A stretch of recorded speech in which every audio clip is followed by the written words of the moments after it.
It is a real pleasure, a great pleasure, a real privilege to meet you, David. And it's Thank you, Mary. I'm quite overwhelmed by the opportunity. We'll have about 15 minutes of sort of open discussion between us, or whatever you want to, however you want to introduce the book and how you want to talk about it. I have a series of broad questions that I've put together and that I think were sent to you. So I want to make sure, though, that this proceeds in the way you would want it to. Is there something you would want to say at the beginning and then we move into a general discussion, or not? Well, I would say one thing at the beginning about a subject I wish I had included in the book, which I did not, and that's the environmental difficulties that people in poverty face, and especially people of color in urban areas, maybe less so among poor whites in rural areas, but certainly people who are restricted by finances to neighborhoods that are near industrial facilities and other sources of pollution have worse health outcomes, and we've seen that dramatically in the pandemic. So that's a chapter I wish I had included.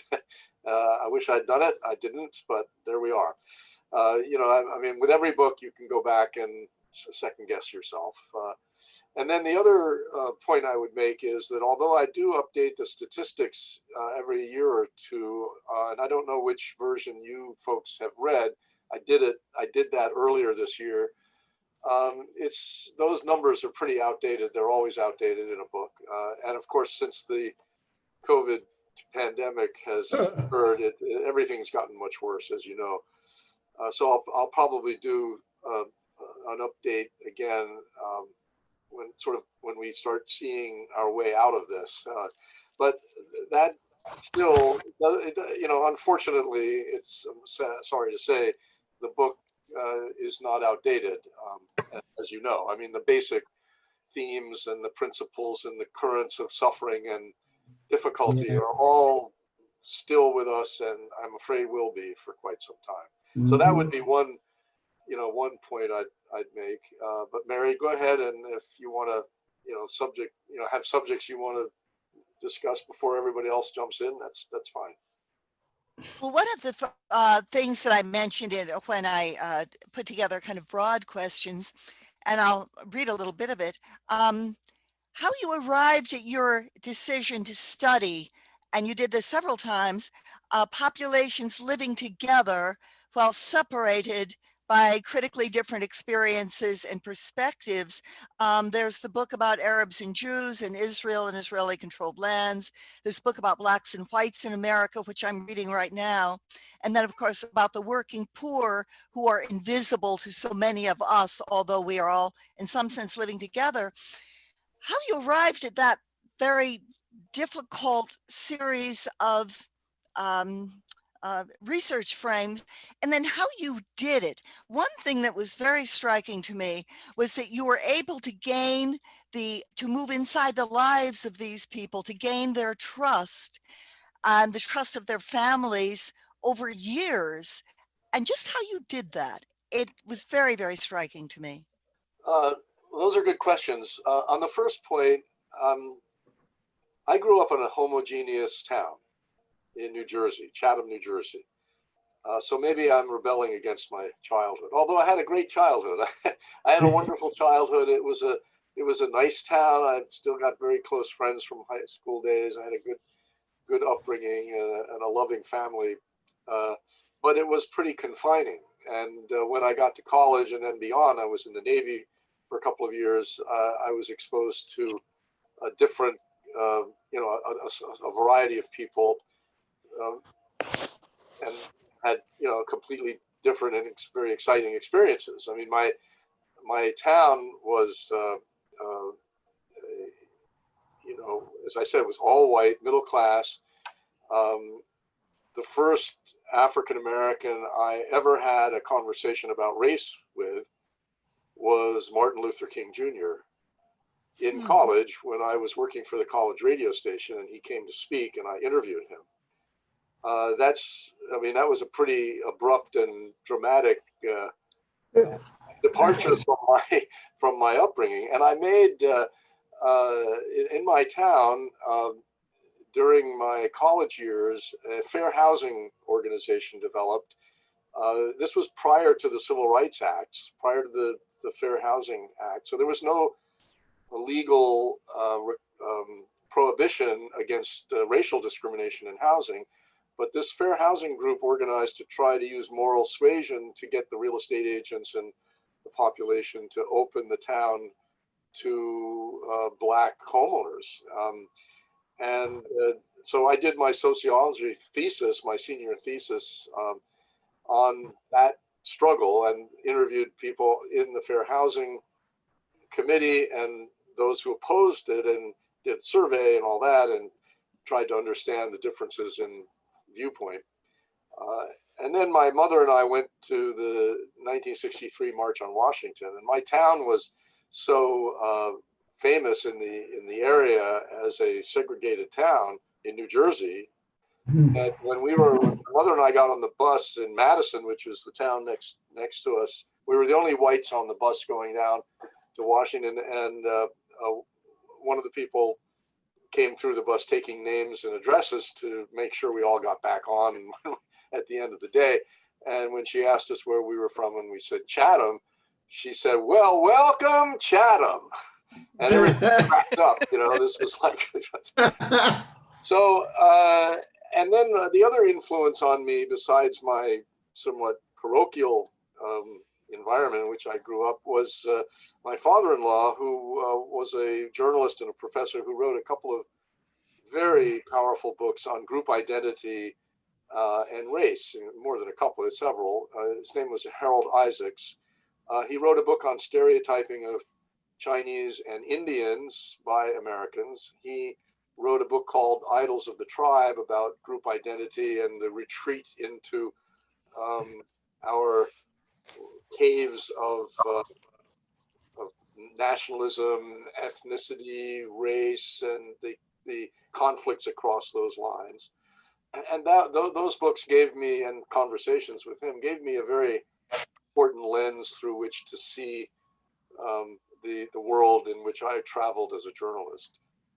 And I became very interested in patterns of stereotyping, which really managed, I think, to form the book I did on Arabs and Israeli Jews in that conflict, where I spent 5 years as a correspondent in Israel. And so I was very interested in the stereotyping and the interactions across those lines. And then when I came back to the States, having covered foreign policy and foreign affairs for a long time, I really wanted to dig into my own society and write about the most vexing problems that we faced. And race was the natural beginning of that. And I did a book called A Country of Strangers, Blacks and Whites in America, again, that focused on stereotyping across the lines. From there, it was a pretty logical step to poverty. I had actually written about poverty for the New York Times as a reporter in New York City. I was in every part of the city. I covered housing, which on a beat, which was, took me into every subject you could imagine in terms of the city, politics, labor unions, construction bribery, racial conflicts, and so forth. And so the idea of, my concerns about poverty and the struggles people had when they were either in poverty or on the edge of it was a long-lasting one. And it's one of the most vexing problems that the country has. So in an effort to understand my own country, I delved into that. On the question of why people talk to me or how I managed to get them to talk to me for so long and so often, and let you into their lives, into their most intimate lives in many cases. Yeah. Well, my basic philosophy as a journalist has always been to try to get inside people's minds as much as I possibly can, to the extent that they will allow me to do that, to explain and understand why they are doing what they're doing. This I've tried to do also in covering, big political issues. So I tried to do it in the Soviet Union when I was there as a correspondent. I tried to do it in Vietnam toward the end of the war. I tried to do it in Israel and Palestine to the extent that I could. That basic cause, so to speak, or task carried over into my book writing. So I wanted to find people who were working, although of course, as you know, people go in and out of the labor force. It's not always, it's not a, if you have a job, you don't necessarily always have a job, and if you're getting public benefits, you don't always get them. Especially if you're at the edge of what's considered poverty by the government. But I did want people who were able to work and had jobs to get at the question of why, if I could, why our society creates a situation in which people who do what they're supposed to do, which is to work, are still struggling immensely in or near poverty. So, and I also thought that to do this well, I would have to follow people for a long time, not just dip in and out, but try to go back to them year after year to get inside their lives, as you said, to the extent I could. And, every reporter will tell you that people's favorite subject is themselves. Mm-hmm. So if you ask the questions in a genuinely respectful and curious manner, not to be judgmental, Mm-hmm. and are a good listener, which I try to be, people will talk to you.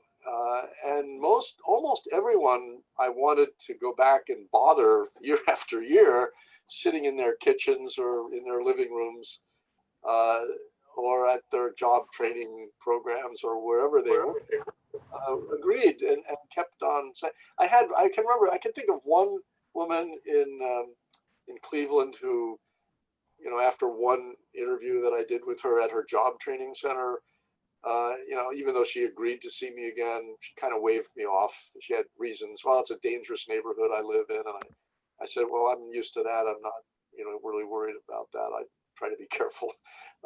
But she had reasons, and whatever her reasons were, she didn't feel comfortable going ahead. But otherwise, people were, very open and I think quite honest with me. Almost, I don't know that anyone of the people I write about had ever been interviewed before by a journalist or by a writer. I doubt that they had.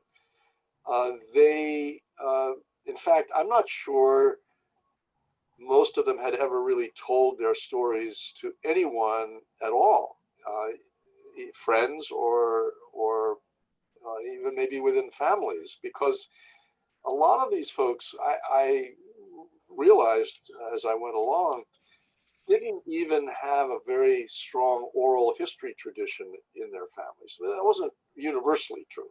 But in a lot of cases, when I tried to go back beyond them into earlier generations, beyond their parents, they didn't really know much about what their family had been up to and what they had done beyond their parents, or maybe their grandparents, especially if they'd been living with their grandparents, been taken care of, say, by a grandmother. Beyond that, they didn't really have a good picture. So they weren't automatically fluent in their own narratives. So I began by talking to people about the present. How are you getting along now? What's your job like? What are your finances like? And that, on that subject, of course, people were very clear and knowledgeable and accurate. But then when we went back into even their own history, some of the accounts were fragmented enough and out of chronological order that it took me quite a while of going back and again over 4 or 5 years to assemble a narrative that was coherent. So it was a challenge, but I think that I recorded all the interviews, by the way. So you know, and it was, but I think I think most of the folks I spent time with, um, I think, I'm not sure, I think appreciated someone coming in and expressing interest in their lives. David, were there people who said to you, no one has ever, who said to you explicitly, no one has ever listened to me before, no one has ever cared before, or was that just an implicit reality? No, I never heard anyone say that. That's my interpretation. I'm not sure that it would be fair to say nobody ever cared about me before. That would go too far, because a lot of people, in fact, I think the strongest people did have circles of caring, many of them from their churches. You know, I found that I didn't do this as a sociologist would. My professors probably would not approve of my methods, because they're much more random. But I mean, I had a sense that people who were members of churches that had strong congregations were much better off psychologically and emotionally than those who were not. And because poverty can be very lonely, and lots of people in poverty think that they are unique. In fact, one program I mentioned in the book, the parenting program in Delaware, was most helpful to people, as you may remember from reading. I think less because of parenting instruction than because of a sense of community, that they shared some of the problems that they thought, maybe some of them thought, were unique to them originally. Okay, I'm going to just ask one more question or mention one more thing, and then certainly open this up to discussion and questions from all of you. I mentioned this also in a thing that I sent around, but, and you talk about this very explicitly and importantly, what I was calling the interconnectedness of so many different factors in the lives of the poor and the working poor. And I was listing some of the factors, obviously, but illness, family disruption, addiction, loss of job, lack of medical insurance, and so on and so forth. If my car breaks down, I can take a cab or I can call a friend who has a car and so on. But for in one case in particular in your book, a woman's car broke down and everything fell apart. She couldn't get another car, couldn't get to the job. Then that has an impact on her kid getting to school and so on.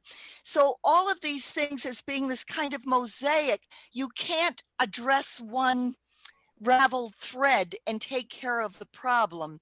You talk about that so importantly, and it was actually kind of a revelation to me, how all of these things work together to hold somebody down. I don't know if you want to say more about that or if I was the only one who found that remarkable. Well, I hope everyone saw that, because that was one of my big revelations when as I went along and did this research.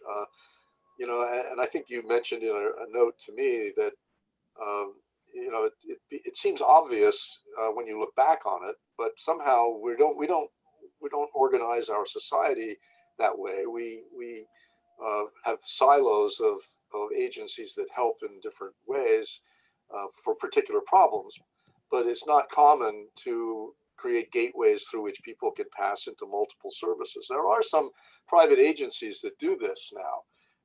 And more so, I think, because there is a recognition that if somebody comes into a food bank needing food, that's not the only problem that they have. You know, so you know, there's an organization in Washington D.C., Bread for the City, which has or had at different times, I don't know exactly where they stand now on this, a lawyer to help with housing problems, a medical clinic, and so forth, and a counselor to get people enrolled in benefits they are eligible for but might not have signed up for, and so forth. So we can imagine, it's not hard to imagine, institutions that could serve this purpose very well. Schools are an easy one to see. Teachers see problems all the time, but they are powerless mostly to do anything about them. And when kids come into school hungry, and it's obvious that vacant look of hunger in their eyes, teachers, don't have the ability to refer them to a food bank, make sure they're signed up for food stamps if they're eligible. I mean, the schools, by and large, don't have that capacity, but they could. They could, if we wanted to devote the resources to it. The same with police departments, by the way, which I think now is a topic of keen, possibility. I mean, I wrote a piece on my blog, the Shipler Report, about policing and poverty a couple months ago, with all the attention being given to the misdeeds of police departments, and how, to look at it from the police officer's standpoint for a moment, how unqualified most of them are to deal with a lot of the problems that they're called to deal with, domestic abuse, for example, or domestic disputes, that mental illness, and so forth. So if police precincts had under their own roof other people who were capable of addressing the problems that come to police officers' attention, or to refer people to services, that would be that might be possible. I mean, I'm dreaming here, but still, it goes to the basic theme that you mentioned, Mary, the interconnection between problems. I mean, they just don't exist in isolation. They're all they create chain reactions, and the most dramatic chain reaction that I found was the one that that Lisa endured when her son was she had to get into a housing that was terrible, and it exacerbated her son's asthma. He went to the emergency room. She couldn't pay the ambulance charges. They went on her credit report. She couldn't get a car loan from a ordinary reputable dealer, so she went to a used car place that charged her huge interest on a car loan without doing a credit check. I mean, to think that housing can be at the beginning of a chain reaction that would end up with a high interest on a car loan is counterintuitive until you actually look at the specific situations people get into, and then you understand it. And that means that people in Congress who are adopting housing programs need to understand these chain reactions. The same is true with malnutrition. As I wrote, now we're in a really desperate situation in this country with people going hungry, and children, no doubt in my mind, children suffering what will be lifelong cognitive impairment because of a lack of good nutrition at key periods of brain development. And part of that is attributed to housing, because housing subsidies are inadequate. People who are on the market are paying 40 to 60% of their income if they're low income people for rent. That leaves less for food.